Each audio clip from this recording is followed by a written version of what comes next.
Welcome back.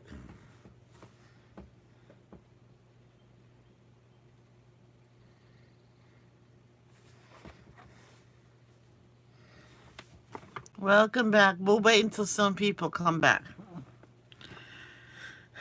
I think it was a mistake that she called.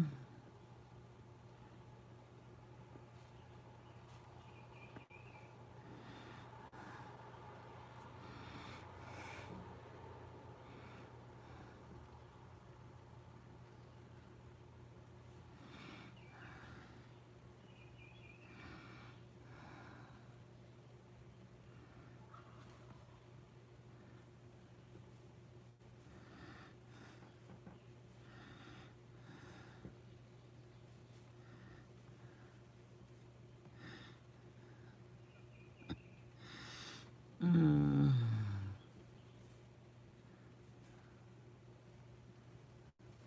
Okay. Is everybody here? No, no one's here yet. Let me leave a message. Go to the new live. There we go. It still says there's 2 people there. Seriously? Didn't I say it in the video?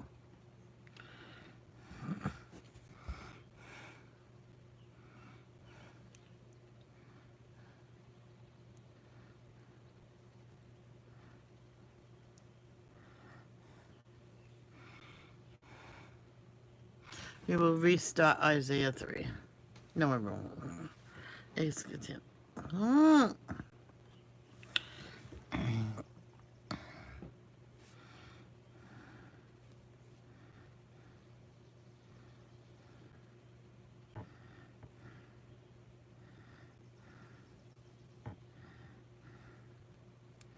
Here we go.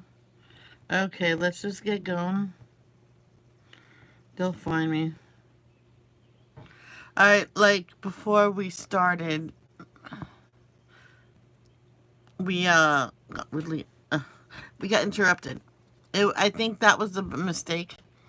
So we will continue with Isaiah 3. We're almost at half of Isaiah chapter 3. Upon themselves. Tell the godly that all will be well for them. They will enjoy the rich reward they have earned. But the wicked are doomed, for they will get exactly what they deserve. Childish leaders oppress my people, and women rule over them. Oh, my people, your leaders mislead you. They send you down the wrong road. The Lord takes his place in court and presents his case against his people. The Lord comes forward to pronounce judgment on the elders and rulers of his people. You have ruined Israel, my vineyard. Your houses are filled with things stolen from the poor. How dare you crush my people, grinding the faces of the poor into the dust, demands the Lord of heaven's armies. A warning to I Jerusalem. could have shined it. Oh The well. Lord says, beautiful Zion is haughty, craning her elegant neck, flirting with her eyes, walking with dainty steps, tinkling her ankle bracelets. So the Lord will send scabs on her head. The Lord will make beautiful Zion bold. On that day of judgment, the Lord will strip away everything that makes her beautiful. Ornaments, headbands, crescent necklaces, earrings, bracelets, and veils, scarves, ankle bracelets, sashes, perfumes, and charms, rings, jewels, party clothes, gowns, capes, and purses, mirrors, fine linen garments, head ornaments, and shawls. Instead of smelling of sweet perfume, she will stink. She will wear a rope for a sash, and her elegant hair will fall out.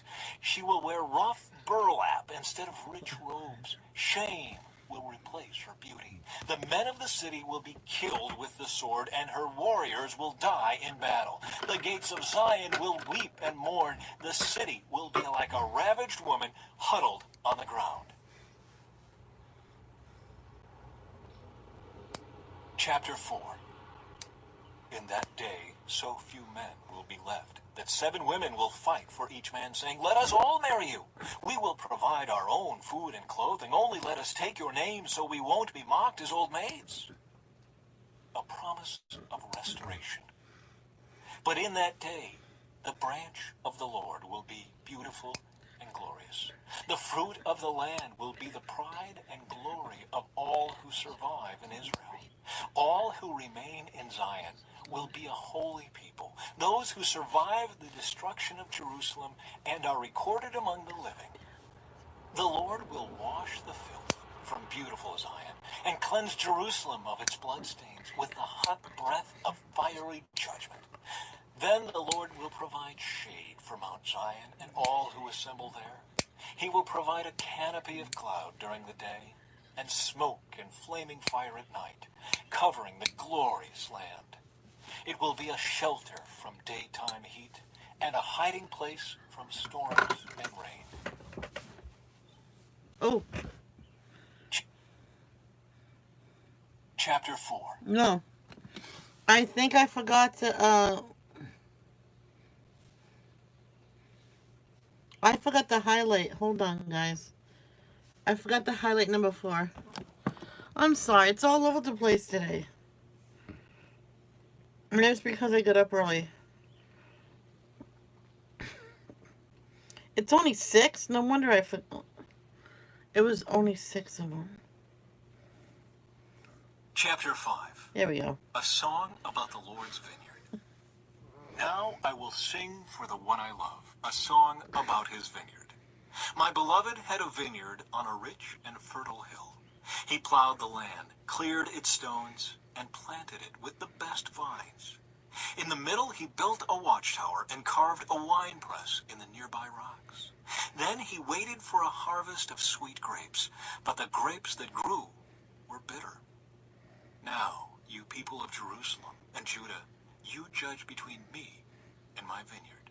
What more could I have done for my vineyard that I have not already done? When I expected sweet grapes, why did my vineyard give me bitter grapes? Now let me tell you what I will do to my vineyard. I will tear down its hedges and let it be destroyed. I will break down its walls and let the animals trample it. I will make it a wild place where the vines are not pruned and the ground is not hoed, a place overgrown with briars and thorns. I will command the clouds to drop no rain on it. The nation of Israel is the vineyard of the Lord of heaven's armies. The people of Judah are his pleasant garden. He expected a crop of justice, but instead he found oppression. He expected to find righteousness, but instead he heard cries of violence. Judah's guilt and judgment. What sorrow for you who buy up house after house and field after field until everyone is evicted and you live alone in the land? But I have heard the Lord of heaven's armies swear a solemn oath. Many houses will stand deserted, even beautiful mansions will be empty. 10 acres of vineyard will not produce even 6 gallons of wine. 10 baskets of seed will yield only 1 basket of grain. What sorrow for those who get up early in the morning looking for a drink of alcohol and spend long evenings drinking wine to make themselves flaming drunk. They furnish wine and lovely music at their grand parties, lyre and harp, tambourine and flute, but they never think about the Lord or notice what he is doing. So my people will go into exile far away because they do not know me. Those who are great and honored will starve, and the common people will die of thirst.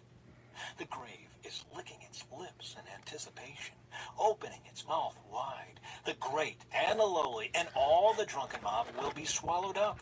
Humanity will be destroyed and people brought down. Even the arrogant will lower their eyes in humiliation. But the Lord of heaven's armies will be exalted by his justice. The holiness of God will be displayed by his righteousness. In that day, lambs will find good pastures, and fattened sheep and young goats will feed among the ruins. What sorrow for those who drag their sins behind them with ropes made of lies, who drag wickedness behind them like a cart. They even mock God and say, "Hurry up and do something. We want to see what you can do. Let the Holy One of Israel carry out his plan, for we want to know what it is." What sorrow for those who say that evil is good and good is evil, that dark is light and light is dark, that bitter is sweet and sweet is bitter. What sorrow for those who are wise in their own eyes and think themselves so clever. What sorrow for those who are heroes at drinking wine and boast about all the alcohol they can hold. They take bribes to let the wicked go free, and they punish the innocent. Therefore, just as fire licks up stubble and dry grass shrivels in the flame, so their roots will rot and their flowers wither. For they have rejected the law of the Lord of heaven's armies. They have despised the word of the Holy One of Israel. That is This why the Lord's won't anger sharpen. burns against his people, It's and why he breaking. has raised his fist to crush them. The mountains tremble, and the corpses of his people litter the streets like garbage. But even then the Lord's anger is not satisfied. His fist is still poised to strike.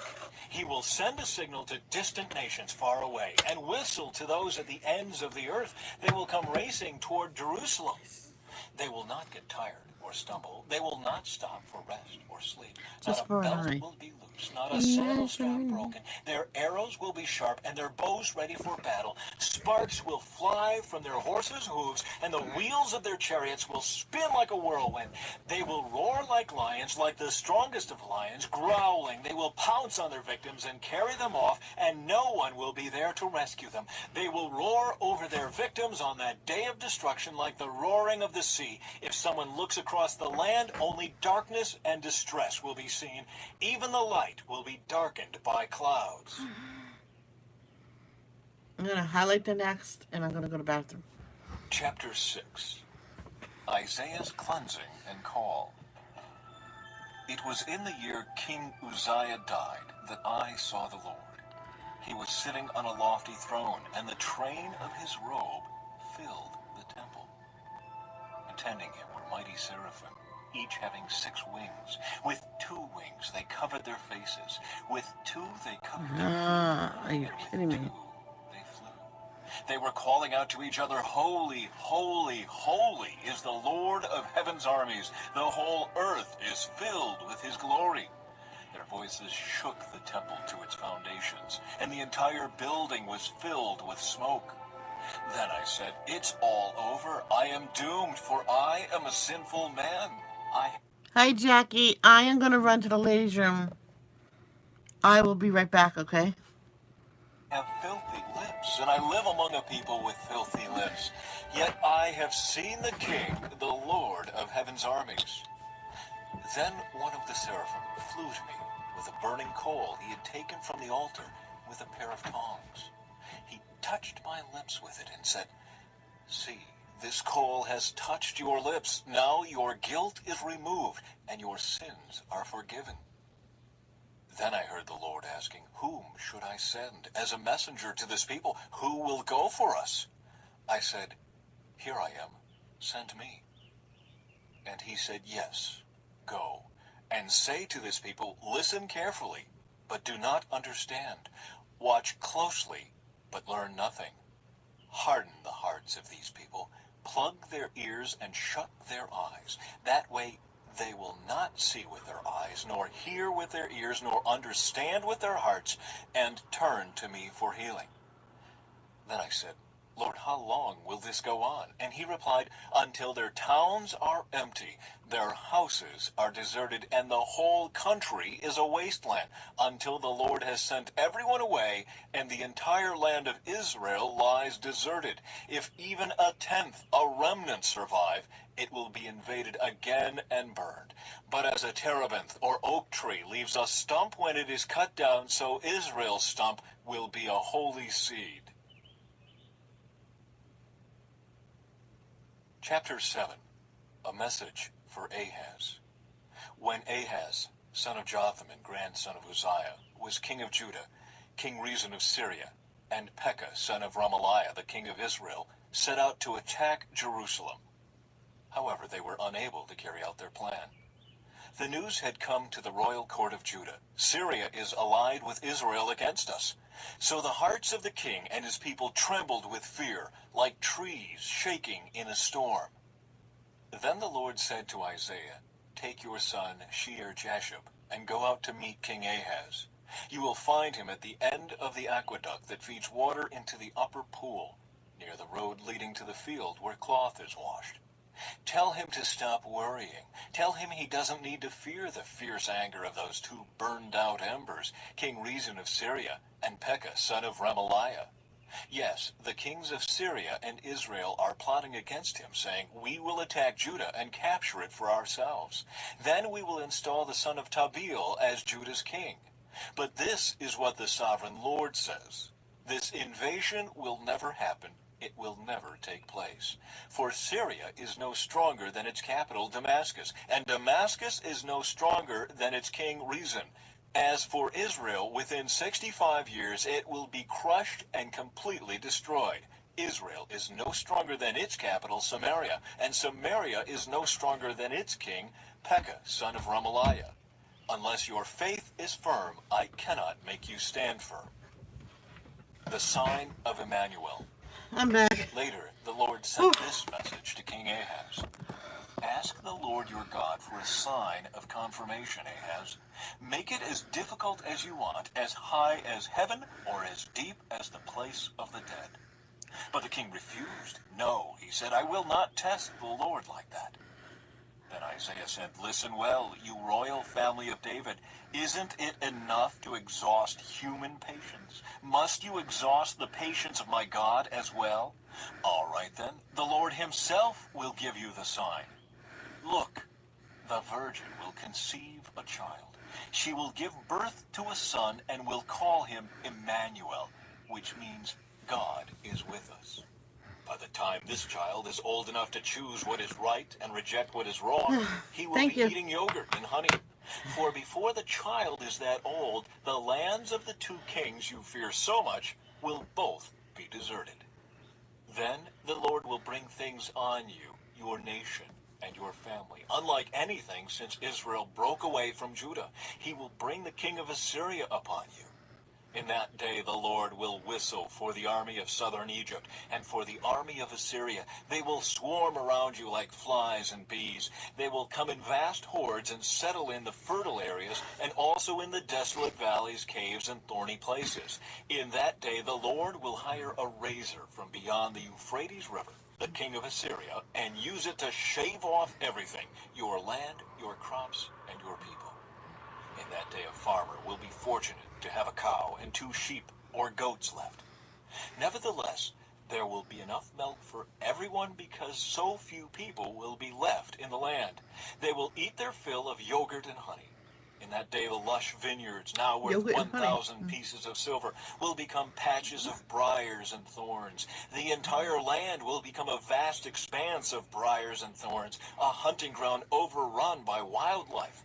No one will go to the fertile hillsides where the gardens once grew, for briars and thorns will cover them. Cattle, sheep, and goats will graze there.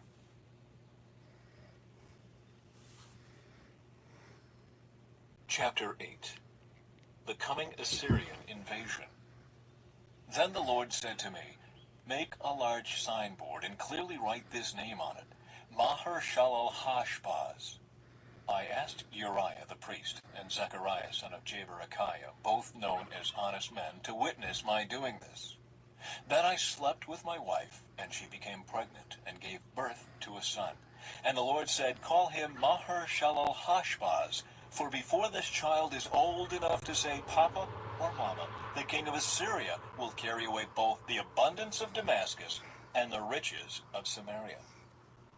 Then the Lord spoke to me again and said, my care for the people of Judah is like the gently flowing waters of Shiloh, but they have rejected it. They are rejoicing over what will happen to King Rezin and King Pekah. Therefore the Lord will overwhelm them with a mighty flood from the Euphrates River, the king of Assyria and all his glory. This flood will overflow all its channels and sweep into Judah until it is chin deep. It will spread its wings, submerging your land from one end to the other. O Emmanuel! Huddle together, you nations, and be terrified. Listen, all you distant lands. Prepare for battle, but you will be crushed. Yes, prepare for battle, but you will be crushed. Call your councils of war, but they will be worthless. Develop your strategies, but they will not succeed, for God is with us. A call to trust the Lord.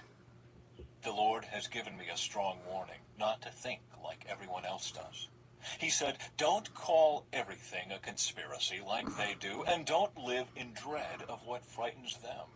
Make the Lord of heaven's armies holy in your life. He is the one you should fear. He is the one who should make you tremble. He will keep you safe. But to Israel and Judah, he will be a stone that makes people stumble, a rock that makes them fall. And for the people of Jerusalem, he will be a trap and a snare. Many will stumble and fall, never to rise again. They will be snared and captured. Preserve the teaching of God. Entrust his instructions to those who follow me. I will wait for the Lord, who has turned away from the descendants of Jacob. I will put my hope in him. I and the children the Lord has given me serve as signs and warnings to Israel, from the Lord of heaven's armies who dwells in his temple on Mount Zion. Someone may say to you, let's ask the mediums and those who consult the spirits of the dead. With their whisperings and mutterings, they will tell us what to do. But shouldn't people ask God for guidance? Should the living seek guidance from the dead? Look to God's Can you guys hear turkey sometimes? The next door. instructions and teachings. People who contradict his word are completely in the dark. They will go from one place to another, weary and hungry. And because they are hungry, they will rage and curse their king and their God. They will look up to heaven and down at the earth, but wherever they look, there will be trouble and anguish and dark despair. They will be thrown out into the darkness. They're wild turkeys, but they're just snacking next door. Chapter 9. Hope in the Messiah. Turkeys, come here. Nevertheless, that time of darkness and despair will not go on forever. The land of Zebulun and Naphtali will be humbled. But there will be a time in the future when Galilee of the Gentiles, which lies along the road that runs between the Jordan and the sea, will be filled with glory. The people who walk in darkness will see a great light. For those who live in a light. Yes, Vicky. No, he's visiting with his family. And of deep darkness, a light will shine. You will enlarge the nation of Israel, and its people will rejoice. They will rejoice before you as people rejoice at the harvest, and like warriors dividing the plunder. For you will break the yoke of their slavery and lift the heavy burden from their shoulders. You will break the oppressor's rod, just as you did when you destroyed the army of Midian. The boots of the warrior and the uniforms blood-stained by war will all be burned. They will be fuel for the fire.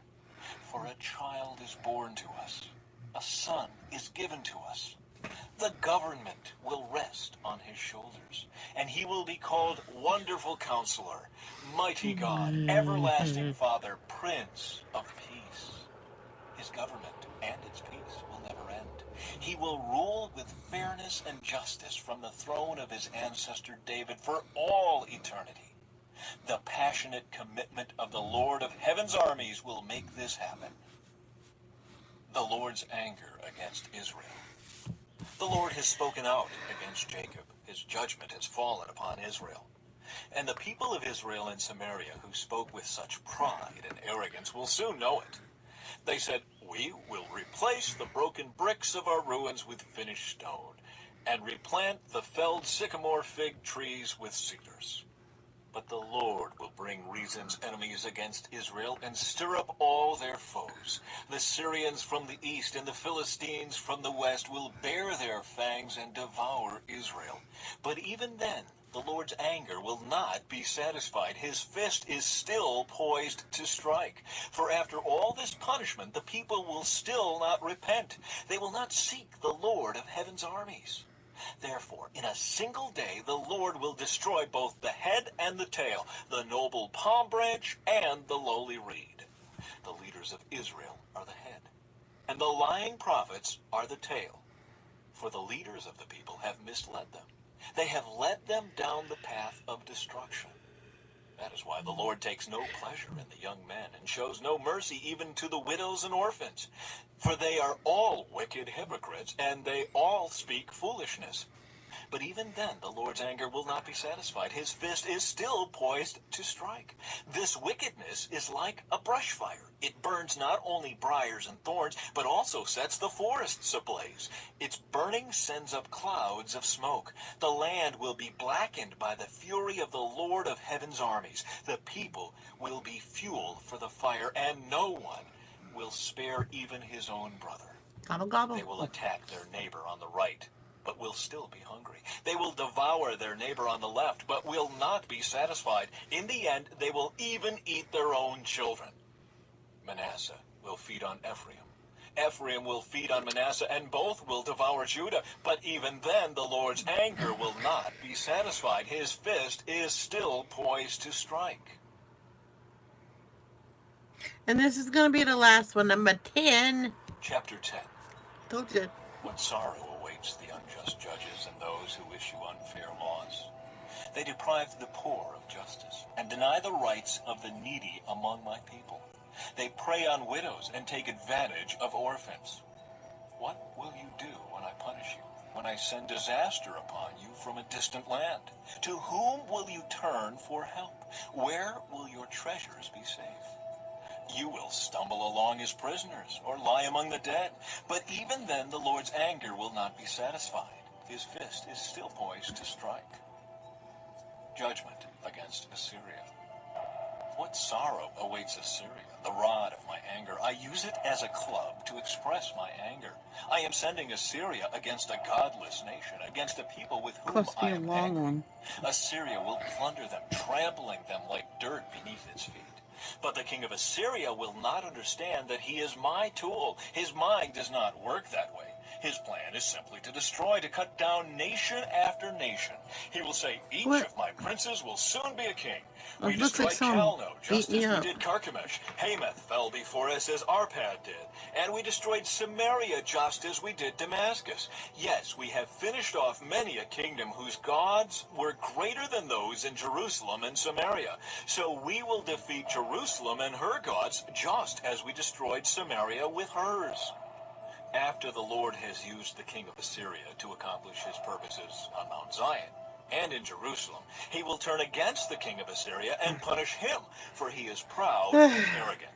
He boasts, by my own powerful arm I have done this. With my own shrewd wisdom I planned it. I have broken down the defenses of nations and carried off their treasures. I have knocked down their kings like a bull. I have robbed their nests of riches and gathered up kingdoms as a farmer gathers eggs. No one can even flap a wing against me or utter a peep of protest. But can the axe boast greater power than the person who uses it? Is the saw greater than the person who saws? Can a rod strike unless a hand moves it? Can a wooden cane walk by itself? Therefore, the Lord of heaven's armies, will send a plague among Assyria's proud troops, and a flaming fire will consume its glory. The Lord, the light of Israel, will be a fire. The Holy One will be a flame. He will devour the thorns and briars with fire, burning up the enemy in a single night. The Lord will consume Assyria's glory, like a fire consumes a forest in a fruitful land. It will waste away like sick people in a plague. Of all that glorious forest, only a few trees will survive, so few that a child could count them. Hope for the Lord's people. In that day, the remnant left in Israel, the survivors in the house of Jacob, will no longer depend on allies who seek to destroy them, but they will faithfully trust the Lord, the Holy One of Israel. A remnant will return. Yes, the remnant of Jacob will return to the mighty God. But though the people of Israel are as numerous as the sand of the seashore, only a remnant of them will return. The Lord has rightly decided to destroy his people. Yes, the Lord of heaven's armies, has already decided to destroy the entire land. So this is what the Lord of heaven's armies, says. O my people in Zion, do not be afraid of the Assyrians when they oppress you with rod and club, as the Egyptians did long ago. In a little while my anger against you will end, and then my anger will rise up to destroy them. The Lord of Heaven's armies will lash them with his whip, as he did when Gideon triumphed over the Midianites at the rock of Oreb, or when the Lord's staff was raised to drown the Egyptian army in the sea. In that day, the Lord will end the bondage of his people. He will break the yoke of slavery and lift it from their shoulders. Look, the Assyrians are now at Aeth. They are passing through Migron and are storing their equipment at Michmash. They are crossing the pass and are camping at Geba. Fear strikes the town of Ramah. All the people of Gibeah, the hometown of Saul, are running for their lives. Scream in terror, you people of Galem. Shout out a warning to Laishah. Oh, poor Anathoth. There go the people of Madmenah, all fleeing. The citizens of Gebim are trying to hide. The enemy stops at Nob for the rest of that day. He shakes his fist at beautiful Mount Zion, the mountain of Jerusalem. But look, the Lord of heaven's armies will chop down the mighty tree of Assyria with great power. He will cut down the proud. That lofty tree will be brought down. He will cut down the forest trees with an axe. Lebanon will fall to the mighty one. And that is it for today's devotions. In about 10 minutes, I'll be back with the coloring live until 10, because I leave at 10. I just want to get my socks and shoes on and get everything ready just to grab it and go. Instead of, I'll be right back. And if anybody's wondering why I had to do part 2, was because I think Robin accidentally called me through Facebook, and it kind of messed the live up. So, and it's no big deal, Robin. If you watch this, I don't know, you probably are watching it, or you might not be watching it. So don't worry about it. It's all good. So love, don't judge, peace.